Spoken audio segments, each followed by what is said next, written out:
वृंदावन में एक भक्त भगवान के दर्शन हेतु घर से चला। जब मंदिर के पास वाली गली में पहुंचा तो देखा मंदिर के समीप एक मिठाई की दुकान थी।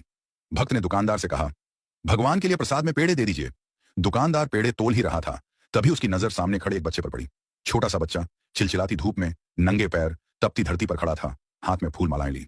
वो पुकार रहा था, भगवान के लिए फूल ले लो, फूल माला ले लो।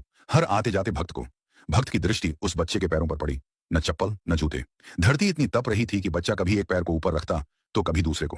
वो तपन से बचने की कोशिश कर रहा था, पर आवाज में समर्पण था, श्रद्धा थी, प्रेम था भगवान के लिए। भक्त से यह देखा न गया। उसने मिठाई वाले से कहा, प्रसाद यहीं रखो, मैं अभी आता हूं।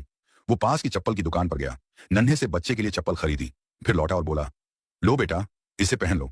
बच्चे ने चप्पल देखी, फिर उस व्यक्ति को देखा, फिर आंखों में आंसू आ गए। उसने पूछा, क्या आप श्री कृष्ण हैं? व्यक्ति मुस्कुराया, बोला, नहीं बेटा, मैं श्री कृष्ण नहीं हूं। बच्चा जिद पर अड़ गया, नहीं, आप श्री कृष्ण ही हैं। मैं किसी को नहीं बताऊंगा, पर मुझे सच सच बता दीजिए ना। व्यक्ति फिर बोला, नहीं बेटा, मैं तो बस एक इंसान हूं। बच्चा बोला, तो आप श्री कृष्ण के दोस्त होंगे, क्योंकि कल रात मैंने भगवान से प्रार्थना की थी। भगवान बहुत गर्मी है, मेरे पास चप्पल नहीं है, मेरे पैर जलते हैं, कृपा करके मुझे चप्पल दे दो। और आज आप आए चप्पल लेकर, इसलिए आप जरूर उनके दोस्त हैं। उन्होंने खुद नहीं आ पाए तो आपको भेजा है। यह सुनकर भक्त की आंखें भी भर आईं। उसने बच्चे को गले से लगा लिया और कहा, हाँ बेटा, श्री कृष्ण ने ही मुझे भेजा है। अब धूप में तुम्हारे पैर नहीं जलेंगे, तुम छांव में खड़े होकर भी फूल बेचोगे और तुम्हारे फूल जरूर बिकेंगे।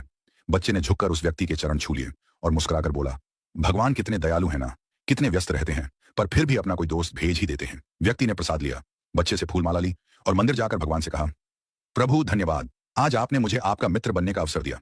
दोस्तों, भगवान सबको एक मौका देते हैं उनका मित्र बनने का। यह हम पर निर्भर करता है कि हम उनके इस निमंत्रण को पहचानते हैं या नहीं। हर व्यक्ति, हर जीव भगवान के सामने नतमस्तक होता है, भगवान के सामने अपनी इच्छा रखता है, भगवान को अपने दुख बताता है, अपनी परेशानी बताता है, भगवान के साथ अपने हालात साझा करता है, और भगवान किसी भी जीव के भीतर प्रकट होकर के उस व्यक्ति की मदद करते हैं। यदि आप चाहते हैं कि आपको भी वो मौका मिले कि भगवान आपके भीतर प्रकट हो, तो दूसरों की मदद करना शुरू कर दीजिए। इससे आप भगवान के मित्र बन जाएंगे। क्या आप तैयार हैं भगवान के मित्र बनने के लिए?